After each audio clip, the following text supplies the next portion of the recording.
What's up, everybody? Hope you're doing well today. So I've had a lot of people ask me, why did you go from a 2023 Ford Super Duty to a 2019 Ram 2500 Cummins? Well, answer simple.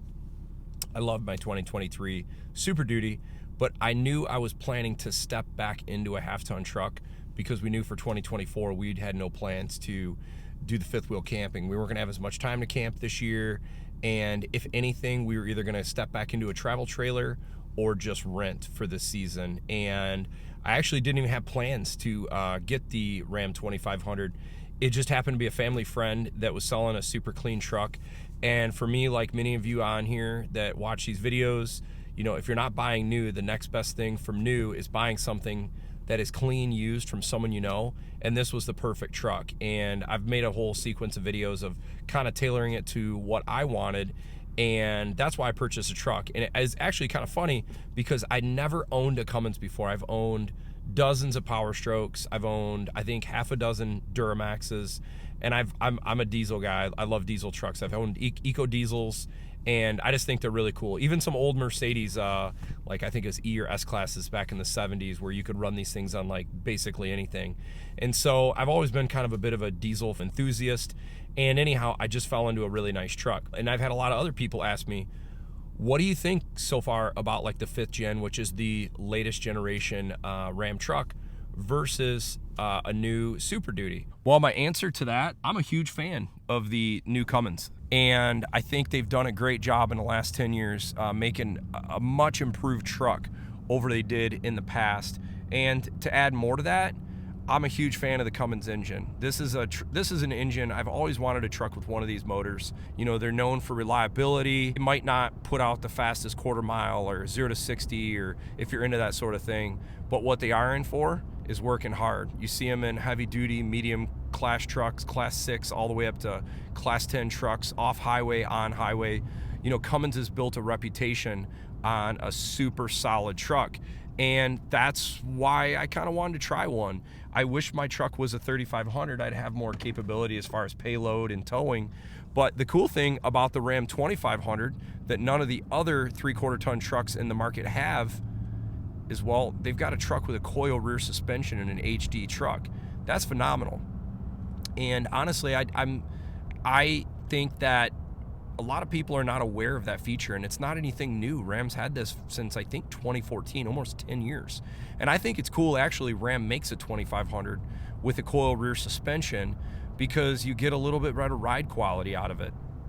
And so, you know, I was a little bit apprehensive about getting a 2500 from the aspect of the 68 RFE transmission, because everybody, you know, complains that these transes are terrible.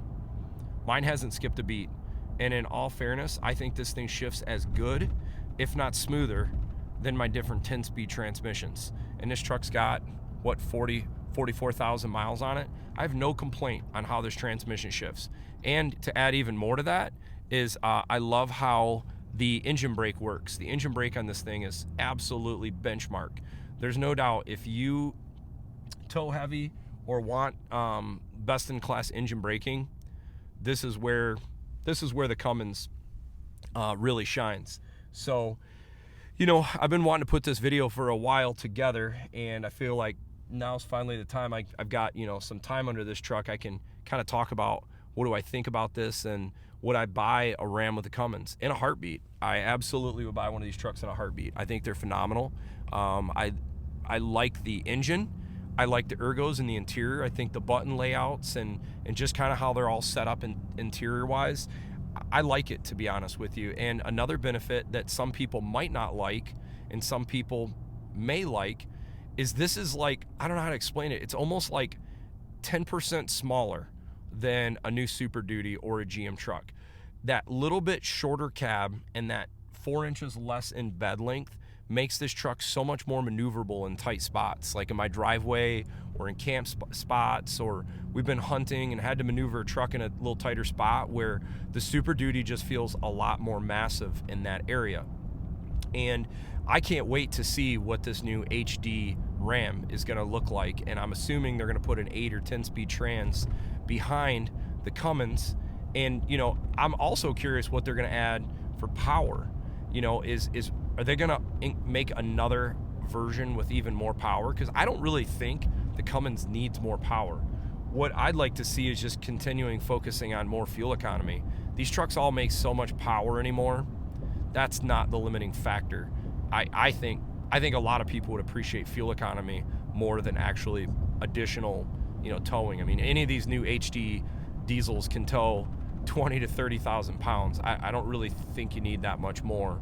And if people could put more money in their pockets, I think people would appreciate that more. So I'm going to start with the things I like the most about this truck. Number one, right off the bat, it's the Cummins engine. There's no question about it. That feature right there, that is awesome. And it's still my favorite diesel engine available in the marketplace. Are there engines that are quieter? Yup. Are there engines that get better fuel economy? There are. Are there engines that have faster 0 to 60, quarter mile? There are. But I'm convinced, regardless of the specs on paper, this engine puts out a low-end torque that's really hard to explain unless you've driven one of these Cummins trucks. And I just notice it getting in and out of the garage. It just does it so effortlessly. What's another thing I like? The drive quality, the ride quality. Having the suspension that this thing has. Granted, I've made some upgrades. I've got the Thurin suspension leveler with 2.0 shocks, and then I've got the Thurin shocks in the rear. But the fact that this thing has the 5-link suspension with the coils in the rear, you mix that all together in this truck, and it just makes this thing ride and drive really nice for a heavy-duty truck. Another thing I really like, I would even almost put this as number 2 when you're towing, is the engine braking on this thing. People talk about it and say, how does the engine brake compare to the Powerstroke and the Duramax? It's the best. And I know that the others are trying to compete and make one just as good. It's still not there though. This thing is still by far the best engine braking. And I can honestly say, I can say it because I've now owned all 3 of them and I've driven dozens of each. It's still the best. And so I like that. I'd say that's another feature I really like. The other thing is the axle ratings on these trucks. This thing has, even though this is a 2500, the gross axle weight rating on these things is very similar to what you'd see on a lot of 1-ton trucks. This thing has 800 pounds more gross axle weight rating on the front axle than my 2023 F350 had on the front axle. So that's another thing I really like. Now I'm going to kind of get into some of the things that I would say are pros and cons. Well, right off the bat, the crew cab length. I'm not a fan of the look of the mega cab. I think they look dated. It's just not my style. I think it's just, I don't like it. Anyhow, the crew cab is 4 inches shorter than a Super Duty 4-door.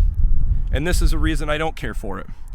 This is a rear-facing car seat right up against basically the first row, and I don't even have this all the way is back. It's in a space that it's even ahead of where the driver's seat is at.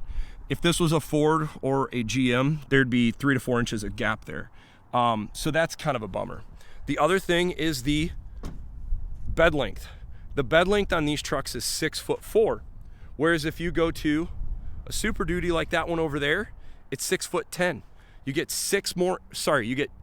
This is 6'6". That one is 6'10". You get 4 more inches of bed length in the Super Duty short bed than you do the Ram. Not a big deal, but it is pretty noticeable when you're putting in dirt bikes and things that can't go in straight. You get a little more space in them. The other thing I'm not a fan of, I'm not a big fan of these mirrors. They're really weird to get used to. I don't know how to explain it.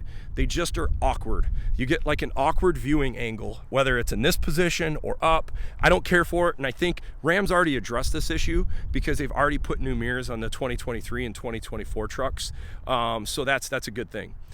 Another thing that I think I'm not a big fan of is the clearance of the intercooler and the lower position. If you look right here, this is a kind of like a, I don't know, call it a cowl into the intercooler. If you're in an off-road scenario, you just don't have good clearance here. You could get yourself in some trouble and hit your intercooler. I'm not a fan of that. I wish that it was more tucked in there for hunting or off-roading or 2-tracking. I feel like this is exposed on the Cummins, whereas the Duramax and Powerstroke has a little more protection there. Another thing that I feel like is on a lot of Ram owners' minds is the front axles on these things are just, I don't know what it is. They just still seem to be a little bit more prone to ball joint wear and some other things where you would not see that in some of the other brand heavy duty trucks. So that's another area that I would like to see. But as I'm showing you this is a truck that's 5 years old. And I know you might see some nuts and bolts there that you see like a little bit of like oxidation. Well, number one, that track bar right there, that's an aftermarket track bar, not even the factory one. And so it might have a little more corrosion, but it didn't come that way from the factory. I put that on. But in general, the corrosion, or I should say, you know, any of the oxidation on the frame, man, it's holding up awesome. It really, the coating they put on these frames and axles is really good. So that would be another area. Personal preference, and I apologize for the wind, is looks. There's some weird angles sometimes on the Ram that I'm not a fan of. And some of this I've already kind of tried to address to make it look better, like the fender flares, I think toughen it up a little bit. But some of the angles on the front end just doesn't look as pleasing. And like, once again, that's 100% personal preference. But I think this is a sharp truck and offers a lot of value. If you're not a fanboy and you're not like just truly enamored by one brand versus another, you're gonna look at the value of every vehicle possesses before you spending your money on it. I still think this generation Ram is a super high value truck if you get it priced right. If you're gonna pay MSRP for that or MSRP for that, dude, I'm going Ford all day long, because this is a heck of a truck for the money if you're paying apples to apples. But to be fair, this is a whole new generation truck. Ford just came out with this. Ram's gonna be coming out with theirs also. And so then you could say, well, maybe then the Ram would be the winner if there was no discounts and rebates. Here's another subjective thing. So I'm gonna start this thing up. Momentary pause to start up. A Powerstroke would start literally immediately. A Duramax would start immediately. They're running glow plugs, whereas the Cummins runs a intake grid heater. I kind of get the pros and cons to each. It doesn't bother me. It works completely fine. I don't have an issue with it. So that's just all preference. So neither right or wrong, just all depends on what you want. This Uconnect screen, I actually don't mind it. And funny enough, I don't like the new 12-inch screen. I think it's cumbersome. I like the redundant buttons. I just like, if I want hot, I just go like this. I don't like having to like go through touch menus just to turn up the heat. I like this and it's simple. Another thing I really like about the Ram are the gear selectors right here on the steering wheel. I can just literally, while I'm driving, pulling a trailer, do this. I don't have to take the shifter and hit a manual mode up there or put it into a manual mode. I don't have to do that. So I really like that. I would have to say another thing about the Ram I like is the four-wheel drive engagement is extremely smooth. I don't know how to explain it. It's the smoothest HD four-wheel drive engagement system. It just works really good. And it kicks in and out really, you know, smoothly as well. DEF consumption. You know, I just did a big towing review, and I would recommend you checking that out if you really want to get into the specifics of the DEF use. But man, in that trip, I hardly used any DEF, and I was really happy about that for that. Another thing I like about this truck is how little the DPF regens on this truck. I swear it does it half of it as much as my Superduty did. And so I really like that. Thing I don't care for, it's not the transmission robustness. I don't like how slow the trans is. It just feels kind of laggy. I'll be like towing something and I'll have to kind of get into the throttle, and it like, I feel like it takes forever to actually decide, okay, am I gonna downshift? Is it gonna give it boost? However, so that's something that it doesn't, it's not that it doesn't work correctly, it just seems a little bit slow. Otherwise, I mean, I'm pretty happy. These are just basic cloth interior seats. They're holding up really good, and my kid's beating on it. I'd buy another Ram in a heartbeat. People were asking, you know, what's my thoughts on 40,000 miles, you know, of a 5-year-old 5th gen truck. I think it's a great truck. I'd absolutely recommend. So anyhow, I hope you find this video helpful. Feel free to like and subscribe. Have a good day.